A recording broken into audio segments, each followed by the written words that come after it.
জুনি আর অঙ্কিতের মধ্যে তো ঝামেলা লেগে যায়। জুনি অঙ্কিতকে বলে, আপনি আমায় একটু বিশ্বাস বা ভরসা করছেন না, অবিশ্বাস করছেন। অঙ্কিত তখন বলে, আমি আপনাকে ভরসা করছি না, অবিশ্বাস করছি, এটা আপনার মনে হলো? এত কিছুর পরেও আপনি আমাকে এটা বলতে পারলেন জুনি? এভাবেই জুনি আর অঙ্কিতের মধ্যে কথা কাটাকাটি হতে থাকে। ঠিক তখনই ওখানে অর্ণা এসে বলে, তোরা এখনও বুঝতে পারছিস না, এখনও অবুঝের মতো রয়েছিস। এই দুই বোন যে আমাদের পরিবারটাকে শেষ করে দিচ্ছে, সেটা তোরা এখনও বুঝতে পারছিস না।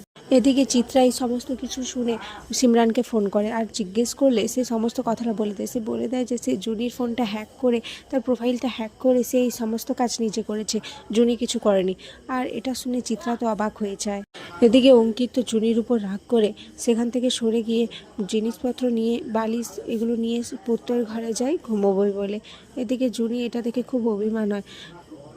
এরপর অঙ্কিত বেরিয়ে যেতে গেলে কথা এসে অঙ্কিতকে বোঝানোর চেষ্টা করে, কিন্তু অঙ্কিত তখন বলে, আমি খুব চাপা স্বভাবের, কিন্তু আমার দিকটা তো কেউ বোঝলোই না কথা। এরপরে অঙ্কিত ওখান থেকে চলে যায়।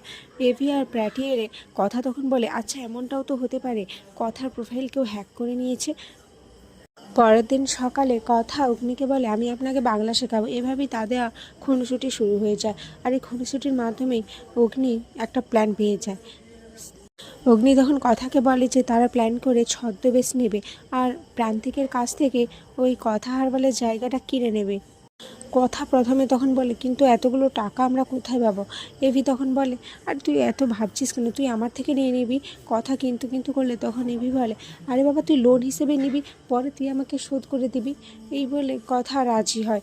এরপর এভি বাড়ির সবাইকে মানে কায়দা কানুন টিমকে ডাকে। এরপর তারা সবাই মিলে প্ল্যান করে যে তারা ছদ্মবেশ নিয়ে প্রান্তিকের বাড়ি যাবে। এরপর দেখা যায় কর্তা দাদুর কাছে কথা এসে তাকে মানানোর চেষ্টা করলে কর্তা দাদু কথাকে একদম পাত্তাই দেয় না, তাকে এড়িয়ে চলে যায়। এরপর কর্তা দিদা এসে কর্তা দাদুকে বলে, কথা মা যখন থাকে না তখন তুমি তাহলে তাকে খুঁজে বেড়াও কেন, আর এখন আছে তুমি তাকে এড়িয়ে চলে যাচ্ছ? কর্তা দাদু তখন বলে, আমার কথা আমার প্রতি কোনো রাগ নেই, অভিমান নেই, কিন্তু পালের গোদা ওকে গৃহপার্মাতে কাজ করতেই দিল না। এরই মাঝে ওখানে অগ্নি চলে আসে আর ও শুনে নেয়। অগ্নি এসে বলে, কথা নিজের পরিচিতি গড়ে তুলবে, কারোর পরিচিতিতে পরিচিত হবে না। ও কারো ছত্রছায়ায় হবে না বড়, ও নিজে বড় হবে, ও নিজের স্বপ্ন পূরণ করবে। তারপর কথাকে বলে, কী রে এতক্ষণ তো তুই কর্তা দাদু করেছিস, দেখেছিস উনি কেমন? আমাকে আর প্লিজ ওনার বিষয়ে কিছু বলিস না কখনো কোনো দিন। উনি একবারও গিয়েছেন, তোর কথা আর বলে যাননি। এদিকে অঙ্কিত যখন কলেজ যাচ্ছিল ঠিক তখনই চুনি অঙ্কিতের হাতে রেজিগনেশন লেটারটা ধরিয়ে দেয়।